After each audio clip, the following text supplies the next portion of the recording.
Hi everyone, Radhe Radhe. Today we're going to start with chapter 8. Chapter 8 is, I don't know what it's called. What is it called? Let's see. Um, Chapter 8 is called Attaining the Supreme, according to the Prabhupada's translation. And so I don't know exactly. Of course, I don't know I don't read ahead. I only do one verse at a time, and so I don't know what it's going to entail. But after seeing chapter 7 being so beautifully bhakti oriented, I am very eager to start chapter 8, to continue to do this process, because I think it's going to get more and more, if even more beautiful. Okay. I have to tell you something. This was just a huge breakthrough for me. Again, if you want to, as usual, if you want to get straight to the verse, just forward to the place you start seeing the screen, not just my face. Okay. Um, I went to a meetup yesterday because a friend encouraged me to, and it was a meetup on personal growth, philosophy kind of conversations. It was just normal conversations, personal growth, not Gita related, not spiritual related. I mean, spiritual as in people talked about the universe a little bit here and there, but not related to God or Gita or anything like that. And I didn't want to bring that to the table also. I didn't want to talk about it, so I was just very careful. Okay, so I have done, my background is that I've done 5-6 years of intense personal growth work. I've attended all Tony Robbins seminars, all Harvaker seminars. I was like, there was a point where I was just traveling all across the country, attending different seminars, reading books, doing courses, doing just tons of personal growth work. Okay, and then for the last 2 years, almost 2 years, I've been in the ISKCON world, in the spiritual world, like learning all of the stuff, the Gita. And the last few months, actually, my intensity of the Gita studying has gone deep, because I discovered a friend who also wanted to study the Gita together. And then I started doing this overview of the chapter 3, and I started just basically diving deep and listening to a lot of Gita lectures, Gita related lectures. So very specific to that. Okay. Now, this is the context. I went to this meetup in the morning, and it was a 2-hour meetup. I arrived 5. It was very early. I can't wake up that early, so I was snoozing the alarm. I snoozed the alarm 5 times. Anyways, I went there. Um, People were talking about personal growth stuff. How do we handle this situation, and we lose out on this because of this and this and this and all of that kind of stuff. And I was just jumping out of my skin in excitement, because I was like, I know the answer to that one, because that's written in the Gita. That's verse this, or even if I didn't remember the exact verse, I was like, that's in the Gita. That example is there in the Gita. And I was just, so I talked about all of that stuff without mentioning the word Gita. I said it is said, or one analogy or one metaphor or one whatever is said. And I just kept saying that all the time. I was like, I kept referring to the Gita.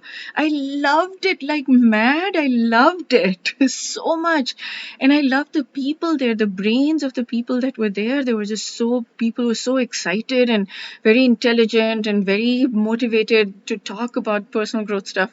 And they were exactly the kinds of brains that I absolutely love. It's just I would love to have them redirected just slightly to the Gita, and then they would be like, it would be just beyond perfect for me, if they go down the Gita path. But I mean, I'm not going to push my agenda on them or force them or anything, of course. But I'm just thinking like how I can find things like that, how I can introduce that, or how I can find other people just in the ISKCON world, maybe, or whatever, that I can just talk to like this, with this intense excitement that I have, like, let's study together and let's make sense of this, and let's understand this, like, oof. So it was a breakthrough morning for me, because what I realized is the personal growth can be, a lot of the questions in the personal growth world can be answered in the Gita. And so I'm even more motivated to seriously, really deeply study the Gita, so that, and then maybe attend a personal growth conference or something like that, so then I can talk about this stuff. I mean, I am seeing my path, my life path unfolding in front of me. Like this morning, I felt like I my life path kind of unfolded in front of me, because I would love nothing more than to pull in the personal growth people into the Gita world by showing them, like, look, the answers that you're seeking are here in the Gita. It's just, oh my God. Oh my God. So yeah, thank you, Krishna. Okay, so now I'm ready to go to the verse. Let's start chapter 8. Let's sing it together.